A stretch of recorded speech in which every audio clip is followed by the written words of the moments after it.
I've spent quite a bit of time addressing and deconstructing and doing some tearing down. But now I want to turn our attention to reclaiming the goodness of the good news, the purpose and promise of grace. In 1517, Martin Luther nailed 95 Theses to the door in Wittenberg and launched a revolution built around the book of Romans, which is all about our justification by faith. Had nothing to do with indulgences or penance. It was all about the extravagance of God, the riches of His grace. He rediscovered that for which Paul was willing to die. At the beginning of the end of Paul's life, he was committed to go to Jerusalem, even if it meant more suffering, even if it meant imprisonment. His journey to Jerusalem will actually take him to Rome, and in Rome is where he writes the book to Romans. There he is actually executed by Caesar as well. The passage in Acts 20 that describes this phase of Paul's life where he is resolute. He knows he's got to suffer, but he's going to go to Jerusalem, and that's going to lead him to Rome, where he will die at the hands of Caesar. And in this passage, he says, I don't actually account my life of any value, nor as precious to myself, if only I may finish my course and the ministry that I received from the Lord to testify to the gospel of the grace of God. Such an amazing thought. The gospel was worth more to Paul than his own life. The revelation of the kindness of God, the grace of God, the provision of God. He said, I don't care if it costs me more suffering. I don't care if my life ends. I will deliver this word in full until it is established in the earth. This is the word of the Reformation that he ends up scribing in the book of Romans that comes out of this period to which he is consecrating his life in full, even unto death. He says in Romans 1, I am not ashamed of that gospel.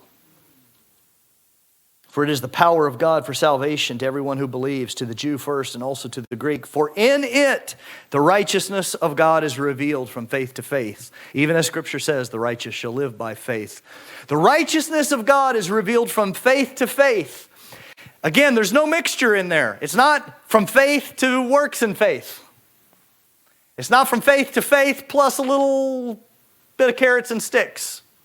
The righteousness of God is revealed from faith to faith because righteousness is only produced by faith in the new covenant. And Paul says, I will die for that message. I'm not ashamed of that message. I won't water down that message. I won't dilute that message. And if that offends your grade A flesh, you're just going to have to deal with that until you get a revelation.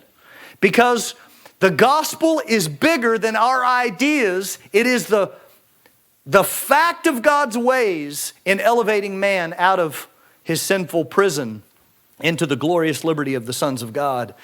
He said to the Galatians, it was for freedom that Christ set you free. Therefore, do not be subject again to the yoke of slavery. He was adamant in fighting for this gospel. It's liberation and emancipation and hope. And yet, it's easy to come back under a bondage.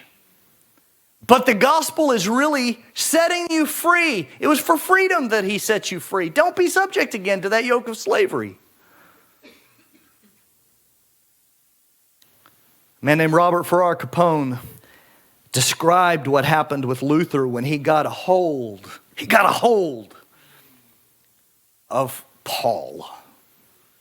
About 1,400 years of ritualism and condemnation and guilt codified into the doctrine of the church for all those years until 1517.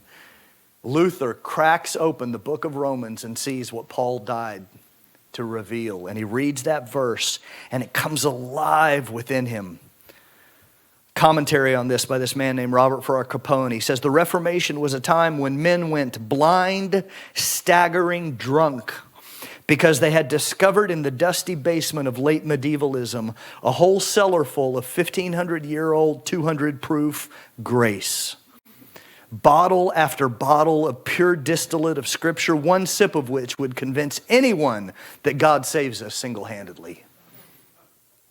The word of the gospel, after all those centuries of trying to lift yourself into heaven by worrying about the perfection of your bootstraps, suddenly turned out to be a flat announcement that the saved were home before they started. Grace has to be drunk straight. No water, no ice, and certainly no ginger ale. Neither goodness nor badness nor the flowers that bloom in the spring of super spirituality could be allowed to enter the case of grace. That is good news. That is a beautiful flower worth remembering and defending.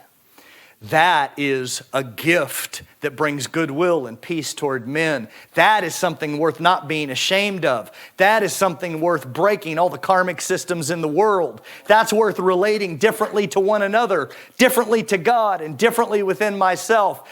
That is something that we can recover in this generation. And if we do, we won't be fated to the same outcomes of previous generations that have mixed law and grace to the point that we cannot actually achieve the change we strive for, because striving isn't going to produce it to begin with. It has to be the gift of God.